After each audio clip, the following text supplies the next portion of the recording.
Good day and welcome to the Context Podcast. My name is John-Colin.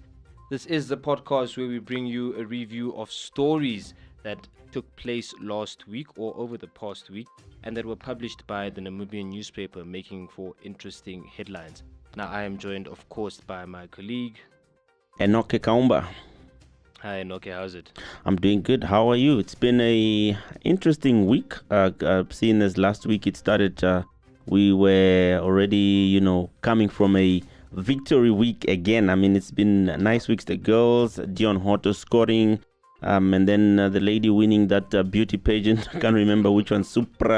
National. Yeah, I'm not quite familiar with the beauty pageant, but apparently it's a big thing. Yeah. It's a very big thing. The country has been in very good spirits of late, especially on the sports side of things, but also with the pandemic. I mean, we are slowly but surely moving and phasing out of the third wave, which is a good thing. But it is obviously also very important to note that we shouldn't, let our guard down. Yeah. We are still in the fight of a very, very crazy pandemic. We're in a war actually against an invisible enemy, to take the words out of my president's mouth. But yeah, it was a beautiful week, man. I think this week hasn't been that bad as well. Obviously, these little negative things that we pick up on as newsmakers. Yeah. But that's just us telling everyday stories, But otherwise, I think it's been a great 2 weeks for Namibia. August is ending off the year of August. Yeah, the year of August. They don't call it the year of August for nothing. Exactly. No, it's ending off on a very, very good note. Surprisingly, because August has always been known as a sort of weird, festive dark month, and I'm quite impressed at how much love it's shown us. It's Women's Month, mostly. It's Women's Month, Amandla to all the women. Yeah, the power. And of course, we saw Heroes Day also being commemorated this week. But some of us being working for this profession, I don't know whether it was the other way around. It chose us or we chose it. We didn't see a holiday, but anyways, it was good to be part of this year's just to be alive. Yeah, no, it's an achievement for me. And obviously, we are alive on the backs and the shoulders of those who, fought for us. So I mean, they're not here now, but obviously, we are showing our respects to them. We are appreciative and grateful for what they've done for the country. And we also shouldn't forget to, praise our living heroes. I think that's something that human beings tend to neglect, and only praise people and eulogize people when they have passed away. But anyway, enough about me and you. Let's get to why we are here in the first place. We're here to give you reviews of stories that made headlines in the Namibian newspaper. To start off, we are business owner. COVID-19 is something that we understand is an outbreak to our government and to ourselves. But now it's affected our businesses. We were supposed to be open 10 to 10. Sheeben operators have given the government until Wednesday. This was on Monday, obviously. They gave the government until Wednesday to respond to their petition pleading for on-sale alcohol consumption, with many saying that their livelihoods are now on the verge of collapse. Look at how they are. It's a stone, the whole of that area. And even that stone can able to fall. And then these people can die anytime. You can hear the person is dying because of the stone is falling over their heads. All right, we also look at the story of a woman and her husband who spoke to the Namibian this week about how they have been living under a rock for the past 10 years. In another story, a baby burned to ashes, unfortunately, while her mother went out to go buy some meat. It belongs to a dustbin. It's buffoonery, it's insensitivity, it's provocative, and it belongs to the whole dustbin. And on a sad note, the former Minister of Sports, Kazenambo Kazenambo, dies. Now, to get into the details of the stories, Sheeben owners gave the government until Wednesday to respond to their petition pleading for on-site alcohol consumption. Now, last week, Sheeben owners countrywide staged a demonstration petitioning the government to revise the current regulations to allow them to sell alcohol on site from 9 o'clock in the morning to 10 o'clock in the evening on Mondays to Saturdays, and from 2 o'clock in the afternoon to 8 o'clock on Sundays.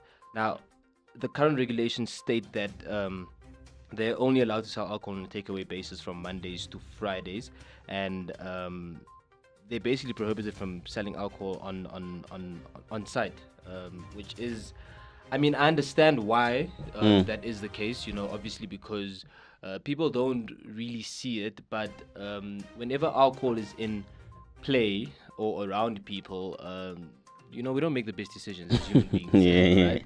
So I understand why alcohol is a great factor or big factor just in terms of being strict and limiting a few things, because alcohol obviously disturbs your thought pattern, and by virtue of that you'll eventually start taking off your mask, lowering it until it's off.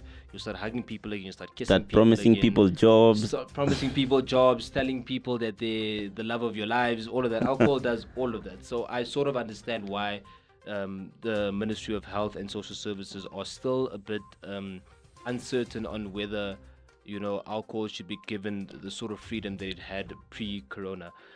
And okay, what are your thoughts on the story? My take on the story is I think as much as you say that, but then one needs to look at it. Okay, this is being not my opinion, but one needs to look at it from the fact that they are also now in a situation of it's a catch-22 for them. It's either they die from COVID or they die from being hungry, and which is what this whole situation has brought now. It has brought this thing wide open. It needs to be talked about, and there needs to be a tangible solution that needs to happen for them, because as one of their representatives was speaking, fortunately for us, was speaking on the conversation on Friday, and it was good to see him saying, because I think that for this situation to maybe reach sort of a possible agreement, I think people need to get vaccinated. That's my opinion, because of what research I've done, and I think it's safe to say for me that for they need to get vaccinated. And it was good to see when their representative was saying that they are willing to, if they are given the mandate to promote a vaccination campaign, they will be doing that. And for me, that's something that I picked up from this. And also, like I said, it has brought a whole new different way of how we look at the things, because it's either they die from COVID or they die from hunger. So I think it's your life versus your livelihood. So it's very interesting. It's interesting that you pick up the point of the vaccination. I was speaking to Christy Calder on the COVID-19 podcast, and he was saying that we need to start coming up with incentives and ways to sort of either push the agenda of herd immunity, or at the very least just find ways to get back to normal. But obviously right now the only safe option we have is herd immunity, and we can only get that through vaccinations. I mean, the unsafe option is obviously just everyone getting corona and either dying from it or recovering from it, but that is unsafe because it leaves out the vaccination. So he said Sheeben owners and bars owners should consider perhaps getting their staff or their employees vaccinated and themselves vaccinated, just to limit the risk of potentially succumbing to severe COVID-19 complications. But also these Sheeben owners are claiming that they are being treated unfairly compared to restaurants, hotels, casinos and nightclubs, where obviously alcohol consumption is permitted on site. And it is fair, but obviously I think the issue we need to understand here is that a Sheeben environment is very uncontrollable. It's extremely uncontrollable. The issue with restaurants, hotels, casinos, and nightclubs is that there is some form of control, because there are securities, there are managers, all of that. So it's an interesting story. I mean, on the one hand, Shebeens make up a huge part of our economy. On the other hand, also it's a hotspot, man. This is one of the things that were spoken about. If you get a chance to listen to the conversation, please do that. It was on Friday, but it's on our social media platform. The guy that was on the conversation mentioned that they have jukeboxes, these jackpots, pool tables, and all of that. So the thing is, they want to also be given a chance. I think for him, he's saying that they don't have a chance to also have a structured situation. They want the government to meet them halfway, to say that, okay, fine, this is the problem that we're having. And also they say they are not demanding, because in the newspaper it says they were demanding, but they are not actually demanding apparently. They are just pleading to the government that, okay, let us meet each other halfway in how we solve this problem by not creating another problem for us. You understand? No, definitely. So we mentioned that if we are given the mandate to spearhead the vaccination campaigns, fine. Then if we are given the mandate, we can also be able to also have a structure in such a way that that's avoidable. But just like you said, very, very difficult, man. It's very difficult in Sheeben, I know. And also when we are drunk, we've mentioned this. So interesting story. I'm looking forward to how it plays out. Definitely, I'm looking forward to it as well, and I really hope there is a positive, amicable solution to this. Now, in the intro, Enoke, you spoke about a woman and her husband and 5 children that have been living under a rock. Is this literally or figuratively? I think all the above. I think the headline itself speaks. They do live under a rock, and the concept itself, it also fits because it's been for 10 years. So they've been missing out. No, they have. They've been missing out on services and such, I don't know how to call it, sad or informative, because in the story, this lady, Jacobin Bjerkes, her home apparently is made of pieces of rock that act as a wall. So they use nature to build their house.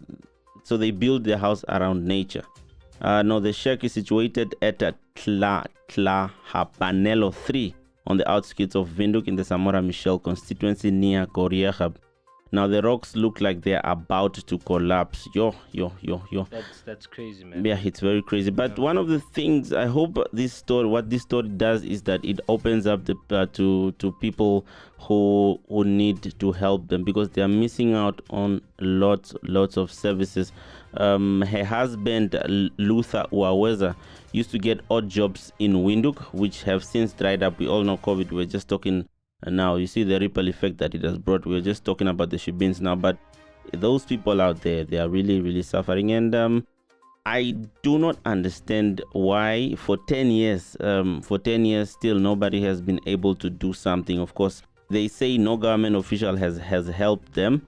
One interesting thing I want to say about this story is that I hope it really helps them, because it was really, I didn't look at the videos before I looked at the story. So I looked at the story itself and I could see already how they live. So it's kudos to Timo for narrating it and describing it. I mean, if I had a lot of money, I think I would be touched and help them, because they speak of them cooking rice and then rice without anything, no soup, just adding fat there. I mean, I wouldn't want to imagine. It's crazy, man. I mean, the quote-unquote house that they now live in has no tap.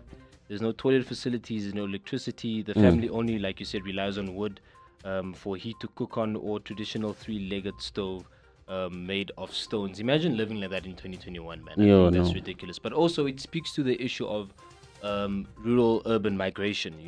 This family, or Jacobin Bjerkes herself, says she was in search for a better life after her family was evicted from a farm near Rebirth. And obviously, the only place you can find a better life is Windhoek. Yeah. But how many people are in that situation? We have at least, I think, 10,000. Even the story itself says 50,000 households have limited basic services. Look at that. The 10,000 people every year, and 10,000 people move to Windhoek from rural areas in search of a better life. And in as much as we all say that government should do something about it, and they're mandated to do that. I mean, that's why we put these people in power. I think that it becomes very difficult when there's a concentration of people in one area and the government is expected to do everything for them. You understand? We have to provide toilet services, we have to provide water, we have to provide electricity, we have to provide food, we have to provide enough jobs. We are already suffering from an unemployment crisis. Not even to mention COVID-19. The unemployment situation in the country has been dismal since independence, I think. Yeah. So rural to urban migration is a factor that I think stops us from moving forward, but also is a factor that impedes government from doing what it's supposed to do. It's always been a problem. But that's also not to say the government should not sleep, or the government should sleep on this just because rural to urban migration is a difficult thing to handle. They should come up with strategies to assist people like Jacopina and one would say rural to urban migration can even blame it on them, because the reason why they are leaving their places because it's not developed, it's not having the services, so they come to where the services are. I think that's the root cause. I mean, nobody would want to leave their place if their place is everything. You can't be living in Sis or wherever in Namibia and not have access to water and electricity and want to stay there. Obviously, you'll move to places like Windhoek, to places like Rehoboth, places like Swakopmund or Walvis Bay to find better services for you. Unfortunately, we're not living in the 1800s anymore, where we can survive on a rock, and kill animals and eat them and all of that. We are now used to technology, and if you leave people out, they'll find a way to come in. It's a crazy form of othering, man. Such as, how do we, is it a sad story or I don't know, such really, for me, I mean, people walking there's a learner in grade 7 that lives with them, and then they walk a distance to school. In all 2021, of this, my friend. And not just in 2021, in Windhoek, capital city, imagine, of Namibia. The other side of the highway is a sad story, my friend. It really is. Now, moving on to another story that we had in our headline about a baby burning to ashes while her mother went to go buy some meat. When 30-year-old Monica Gebhard left her 2-month-old baby on the bed at home to allegedly go to the market and buy meat for dinner, the last thing she expected was that she would not see her child alive ever again. That is extremely heartbreaking. So Monica Gebhard, who lives with her baby and the baby's father in Havana, Katutura, says that when she went to a market, a lady in the neighborhood ran towards her, screaming that her house was on fire. Now, obviously, she feared what could happen to her daughter, Salma Nathaniel, and then she ran home and discovered that her whole house was on fire. There was absolutely no way they could rescue baby Salma. This is what Gebhard said. She also said that she left the pot cooking on the stove while she rushed to the market. So I'm assuming that obviously ignited the fire. And obviously because they live in a shack, and how shacks and fires work, it ignited into a whole big thing. And it culminated into this unfortunate and sad story. Very sad. We have been having a bunch of fires over the past year, in informal settlements with shacks burning in the coast. Tololoka. Obviously, there are shacks burning in Windhoek every third week, if not less, or if not in a less space of time. But again, speaks to the rural urban migration. Yes. You understand? If you leave people in such situations where there is no control of basically anything, a lot of things can happen. Such as this situation. It's a sad story that they couldn't go rescue the baby. But even if the baby was rescued, the baby would probably have many complications. A burnt skin at such a young age, maybe not deformed lungs, but affected lungs, and it's unfortunate. Obviously looks like there might be a possibility, but I don't know. I don't want to be a judge, but it says that investigation into the incident continues, so we'll look if there's something that needs to develop on this story. But what must be said is that this was really a very sad story. Puye Power Nakashole bringing us that story on the 25th of August. Now it's I think obviously the main focus of this story is the baby. A life was lost. Should have never happened. Should we say carelessly? It's difficult. It's difficult. We don't know what the situation actually was. You can read the article or ask Puye for that. But we also have to be cognizant of the fact that this family lost their house. I didn't actually. I'm looking at it from the baby's perspective. It's a double-edged sword now. You lost your homestead, and now you've lost your baby, or what you called a homestead, because it's not really a home. And now you have an issue of having to deal with the police. Answering questions. It's and people suffer in this country. Everywhere in the world, but people suffer in this country. It's crazy. So I mean, she says she doesn't know what caused the fire, but obviously if the pot was left on the gas stove, then I think it's quick math to to figure out what had happened. Belong to a dustbin. It's buffoonery, it's insensitivity, it's provocative, and it belongs to the whole dustbin. It's intolerance, it's provocative, it undermines peace and democracy in this country. It belongs only here. It's a trash. Let's move on to the last story. The former Minister of Sports, Kazenambo Kazenambo. Yes, that's him talking there in one of the interviews that he's had with the media. He used to be very, very, instrumental in giving the media something to write about, something to quote about. Juicy. Always something juicy. And he will be remembered. I think for me, is that clip that I just played now about him tearing up a newspaper and everything. And also, COVID is really robbing us. I mean, I thought last year was bad, but this year is just making last year look like... I was shocked, man. I was shocked because, if I'm not mistaken, KK was in the news, a good month and a half back, if not, maybe 2. Yeah. I think I was making comments on the whole repatriation story. Yeah. So even outside of government, even outside of his government responsibilities, this man was very vocal. Yeah. The man had a passion to help people, but also had a passion for social issues, which he was never shy to speak on, whether they were indirectly sort of attacking the party that he's from, or whether they were just speaking, to the reality of the day. And I think we have lost a true beacon in Namibia's, political space. Yes, political space, but also every other space. But what I was trying to say is, we have lost a beacon in Namibia's hope to just keep on evolving and getting better. Yeah. Because even if a situation did become better, Kazenambo would find a way to scrutinize any situation, but not in a malicious way. Yeah. Just to say that, look, we can do better. Yeah. Even if you do give poor people $50 million, you will pinpoint that one thing in the corner of a wall and say, we could have done this better. Yeah. And he was never scared to say this is wrong. Never shy. It is wrong. Never ever shy. He was never scared to call people names. Such a passionate man. Yeah, man. And of course, the first citizen, the president of the country, was for me was one of the first people that I saw, the prominent people that came out to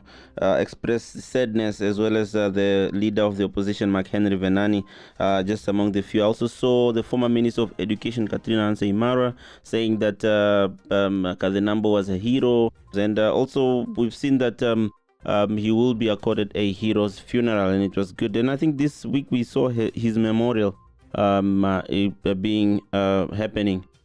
So that's another sad one. COVID-19 has taken, the best of Namibians, man. The best. I mean, not to take away from Kazenambo's story, but we also saw recently that former deputy prime minister and also deputy SG of SWAPO, Marco Hausiko, also passed away. Yes. I mean, it's just sad that this virus is playing Russian roulette basically with everyone, and it's sad that it had to take, like I said, the beacon of the train of the Namibian progression basically. I think that is who Kazenambo was, whether he was in party regalia, whether he was in casual regalia. He made sure that we are always making progress as a country. Yeah. So it's quite sad to have lost him. I sympathize with the Kazenambo family. I also express my heartfelt condolences. Kazenambo.